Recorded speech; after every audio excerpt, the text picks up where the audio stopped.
Well, my little neon is having a problem. Smog is due, and it has a check engine light. I checked the code, and it's a P1494, I believe. And I jacked the car up, and I looked underneath. I want to show you what I found. Okay, this is the fuel vapor recovery pump assembly, I believe, is what that is, with the canister and all that business. And the hoses that come from the gas tank and that go forward to the crankcase so it can inject, to the inlet manifold, the air intake manifold, so that it can inject the spent fumes back into the fuel supply. Let me see if I can get a picture here of what I found. Let's see. There it is. Oops, there it is, right there. See that? That's an elbow that goes into right there, that little fitting right there. It's a little foamy elbow that's meant to accept vibration, all that business. So I guess I'm going to replace it with some silicone tubing to begin with. That should do the trick. And we'll get back and see what it does. Okay, that's what I'm going to use. I got a piece of tubing there. I think it's the right size, right diameter, maybe the right length or so, and a tie wrap from my Prusa kit, the freshest tie wraps I have. We're going to see how that works. Well, the tubing's the right diameter, but I can't get the right length here. It's too short and it wants to kink. I don't know if you can see that or not, but right in there, it wants to kink sideways and restrict the airflow, so I don't think that'll work. I'm going to try a different approach. Well, I'm back. Now, this is the canister here, and according to what I've read, there's a federal warranty on these, so you really don't have to worry about even this old car. I think the warranty is still good, but I look at all the hoses here, and they all look good. They're not cracked. They feel like they're still a little bit resilient, so they should be good, I hope. I've jacked the engine up and down a few times, but I think there's a good possibility that it's that fitting back there. I'll go back there and show you what I ended up doing, what it looks like.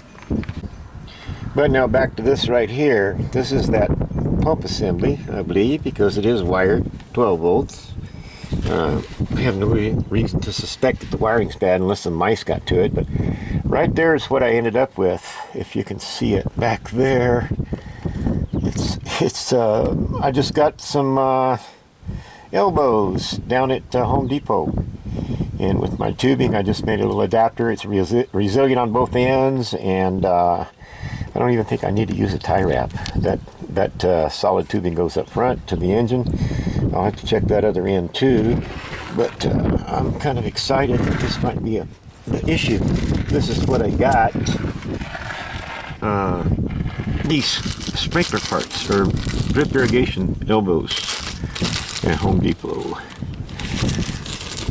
And that's what did it for me, I hope. Anyway, I'll check back with you, let you know.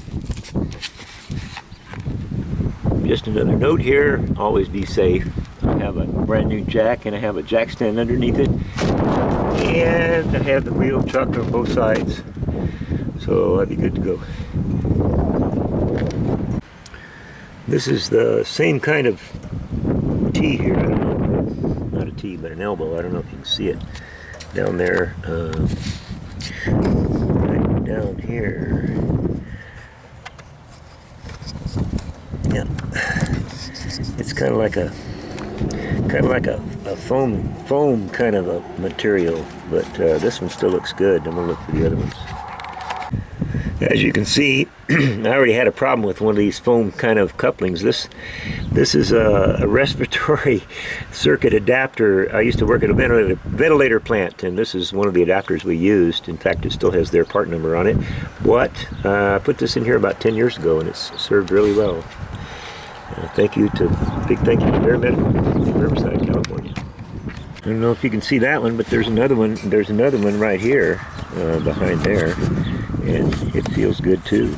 It feels good too. But this gave me an idea. I think maybe I can 3D print these. I'm gonna give that a shot, so that if I need any, I'll have replacements. How's that for an idea?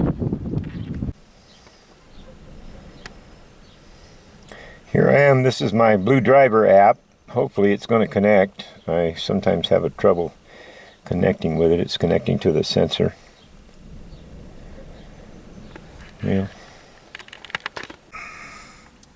Well, I'm now connected to my scan tool, and you see there's I think you can see the check engine light is on. Of course, it's normally on, like with everything else. I'm just showing you that it's working. But this is my scan tool. I use Blue Driver, and I'm going to read the codes. Whoops. Hang on a second while I set it up. Okay, it's asking me what I want to check, what codes I want to check. I want to check engine light. Okay, so I'm going to select that. Let's see what it says. And that's the right mileage, 184,000 miles. Wow. 2 confirmed codes. Okay, if you can see that. P1494, System 2 Lean, Bank 1. And then P1494, Leak Detect Pump Pressure Switch. Okay, that's what I'm going to try to resolve here. So I'm going to start it up now.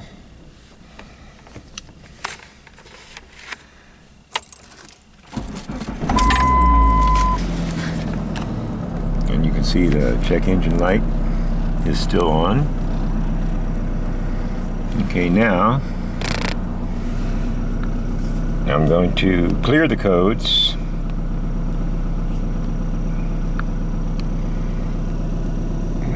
Clear the codes. Where are we? Oh, clear right there. Clear trouble codes. Let's say yes.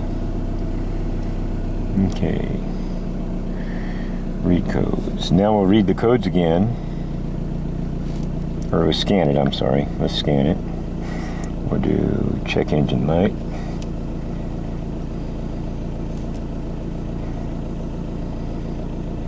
Right code, I mean the right mileage.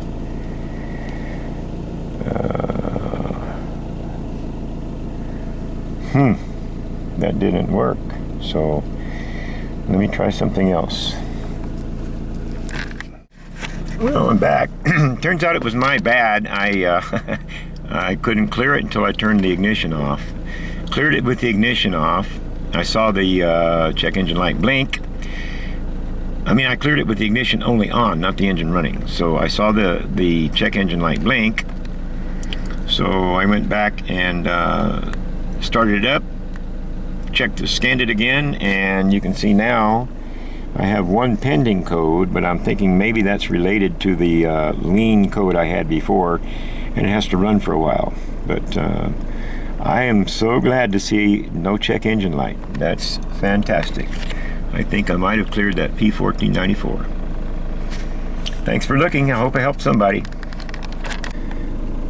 Well, I scanned it again, and I have 0 codes now.